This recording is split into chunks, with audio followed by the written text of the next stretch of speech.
Hi there, my name's Jason Williams and you're watching another video from NJPW1, and this video is all about a review of my Toyota Fortuner.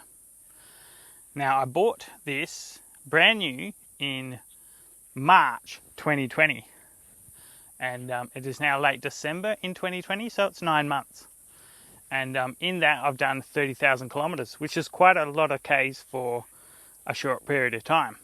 Anyway, if I'm going to do a review on this, it's a GXL. I'll just say that quickly now. If I'm going to do a review on this, I need to get up there.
Alright, so as you see, I made it to the top, and I'm currently in Karratha, Western Australia, in the Pilbara.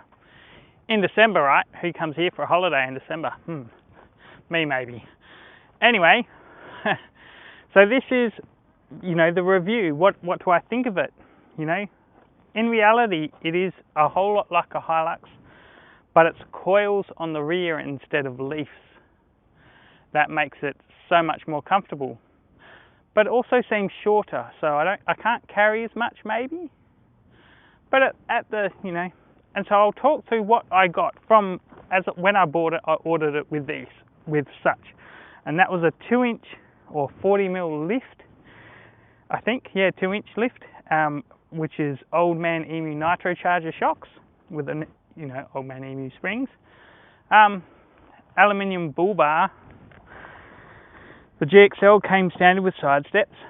I also got these little little covers on the sides of the tops of the windows, and I put a tow bar on it. I got them to put a tow bar on it, and so that I'll show you as I go. I've got factory or stock tyres, and I've done 30,000 on these stock tyres. Man, I really need to change them. But these tyres are surprisingly more capable than I thought. Who does that kind of driving on stock tyres? Oh yeah, maybe I do, but I'm going to put some on. Won't be attached to this video, but in the next week or two I'm hopefully putting on a new set of tyres. I assume I'll show that to you somehow. The bull bar, or the aluminium bull bar, I suppose that's what it's called, and it's aluminium, so it's nice and light. And I'll mention quickly that I went with a Toyota one, thinking that that'll be cool. I'll go for a Toyota one. But I also found out as time went on that lights didn't fit it. Not very many lights. So I bought some other type of lights, which I'll show to you shortly. But this thing is way more capable than I ever thought. I used to joke about the Fortuner when it came out. I used to think, it's not a Hilux or it's not a Land Cruiser. And I own one, I've got to kind of eat my words. This is so capable. I'm really happy so far. What I'll do is I'll show you around the car a little bit, and then I'll show you inside and what it comes with, because it comes with a factory diff lock, which you would have seen being used. and you know, it's quite good.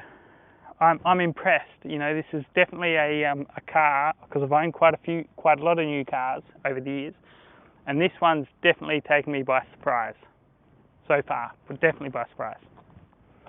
All right, as you see, this is the bull bar, or the aluminium bull bar, and these are the lights I put on there that I found that did actually fit. They're from QV. You know, that's you know, not much I've done with this. You know, I'll walk around. It's got 17-inch wheels, not 18s, because that's the reason I didn't buy the Crusade model, because it came with 18-inch wheels and a really annoying rear door. How it opened was a little bit annoying. So my wife wanted the Crusade, but I sort of went, nah, I want GXL. So we got GXL in the end. However, it was cheaper too. So the tyres are a bit, how you going? You know, it's a cool looking car. No two ways about that. I'm pretty happy with how it looks. And there's, you know, the tow bar. Won't bother showing you the other side of the car, because why? What's there? Not much. All right, that's around the car. As we go around, probably see my reflection. And yes, bull bar lights. Woohoo! Yes, I haven't done much to this. Right, so this is inside the Fortuner. And it's currently 35 degrees outside, as you can tell. I've done 29,878 kilometres, and the fuel is at 9.9 kilometres per litre, as I've been doing a lot of four-wheel driving. Don't expect much better than that. Yes, it is a push button start. Woohoo! Yep, it's kind of flash for me. You know, everything's goes control. The phone controls are good, not bad. You know, it doesn't have Apple CarPlay, this model. The next one did. You know, there's I'm in 4 low, as you can see there. There's a wiring for the spotlights. It's you know, I'm sitting here with my headlights on. You know, that's quite nice and neat. They made it look nice and neat. And we go down into these controls, and these controls are quite important, quite a big part of it. You know, your traction control, haven't played much with that, but the diff lock only works in low range. I'm pretty sure it does anyway. Anyway, that's cool. That's a game changer. This button here, the magic button, that is a game changer. And econo mode and power mode. This is a throttle controller. It doesn't change anything else. I don't think it does anyway. And so I'll use it in economy mode. When I'm forward driving, you press it once, it goes into econo mode. You press it again, it goes out, and that's normal mode. So that's 2 modes of driving, right? That dampens the throttle. This one puts it into what they call power mode, and that increases, what I can tell and what I understand, that increases the responsiveness of the throttle. And that all that does is, you know, that's good for driving in the city or overtaking and things like that. That's quite nice. But I'll leave it in econo mode because I've still got to full drive down the hill and get out of here.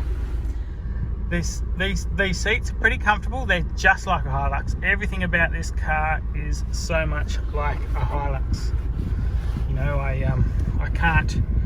don't know. What about it's not a Hilux? I don't know. You know, there's your typical window controls and lock and mirrors and whatever else. Oh, yes, and the this button here. Watch this. My wife found it. Well, she was playing with it one day and she goes, "Oh look, Batman!" And so this isn't in the back seat. This is the back seat. It's fairly comfortable. It's not bad. You know, it's okay. You wouldn't want to be too tall though. Back seat area. What's it like? Yeah, you know what? It's really cool that you have your own air, you know, your fan controls and your own air conditioning vents. That is awesome. I think that's great. There's a 12-volt plug that we use to use that and charge a Surface Pro sitting on the back seat or something. And you know, there's not much happening here. There's a center console part that folds down here. And I guess I should open this up. There it is, just a little armrest. There I was thinking, oh, it's got cup holders. What do you know? It has little cup holders. Cool. Not much there. I mean, this is a Toyota rear seat cover, so it's a bit weird. No, but the reason I don't know much about the back seat, obviously, is none of us spend time here. No one, you know, I don't do anything back here. It is just a storage space, really. And this is a rear cargo storage area. As you can see, I'm parked on quite a bit of an angle. But so we'll go in here. Excuse all these flies, my gosh. Well, I've got my 40-litre angle sits in there, and this weird little battery box, which, you know, I should replace it. I should get something new. What should I get? Let me know in the comments below. What do you reckon? What should I get? I reckon I know, a lithium battery pack of some kind, hopefully. And you know, there's not much in here. I stuff things in places, and you know, I keep my compressor, air up kit, and a couple of bits and pieces, and you know, much else. My my Milwaukee box goes here. Yeah. All right, the summary of this Toyota Fortuner, which is you know, it impresses me so much more than I ever expected. You know, it's my favourite car. It's my favourite new car. I've not, you know, this impresses me more than every other car I've bought. So, you know, hopefully that's a good thing to come, right? If you're thinking of buying one of these, yeah, I would. Absolutely. I reckon it's awesome. You know, obviously I'm not affiliated with anything or anyone or anything. I'm a bit of a Toyota nut, you know, that goes without saying. But this, what's it like?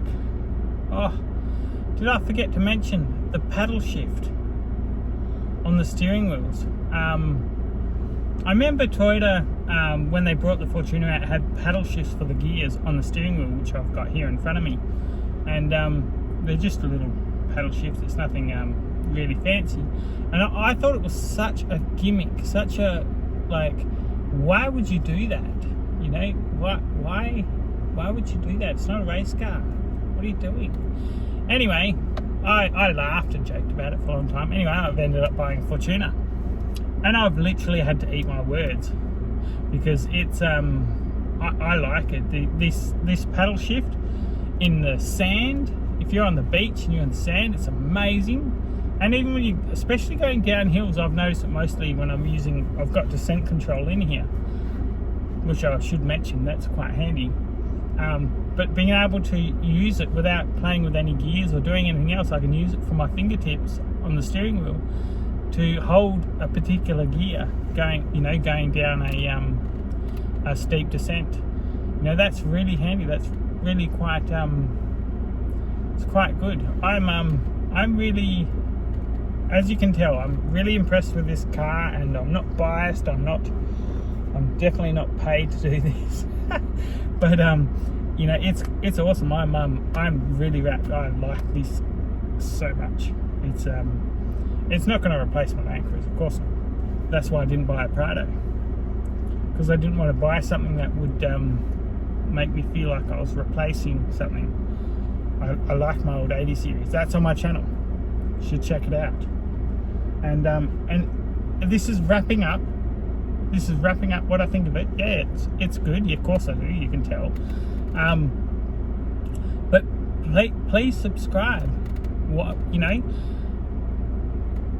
Ask the question, because I've got to ask myself the questions. You know, why should I subscribe? Honestly, I have no idea. None whatsoever. I've got not a clue. Not a clue. So subscribe. I think it's more bragging rights, more people that subscribe or follow or anything like that. And also, another thing to mention is I have a Instagram account that's NJPW1, which will have a picture of my Land Cruiser, or NJPW06. They're actually the same. You know, there are so many more photos and things of this going really, really crazy places. You know, not much on YouTube, just the review. This review is going on YouTube. I hope this helps. I hope it, you know, do you like it? Is it something you would buy? Let me know. don't be afraid to comment. I'd like the interaction, you know, people, you know, who knows, I don't care, it doesn't matter, you don't have to. You can do as you please. That's a, you know, good thing. That information, this is what this is, information should be free. I believe really strongly in free information. You know, everyone should be able to get whatever they want, whatever they need, and that's why I make videos. And I'll do builds, I'll do, you know, things. I'm gonna upload more as time comes, but I'm just trying to cut out 2020 and pretend that this year didn't even exist, because wow, what a year, eh? Cool. All right, peace out. I hope you enjoyed this video. I hope it's useful to you in some way. The sound system, it's pretty good. You know, what can I say about it? It's okay. It's a fairly good car. You know, it's based on the Hilux, so you know, you can't really expect much, can you? It's got the same driveline, same engine, same everything. It's practically a Hilux, just with a wagon rear end and coils instead of leaves, and slightly shorter. Kind of perfect.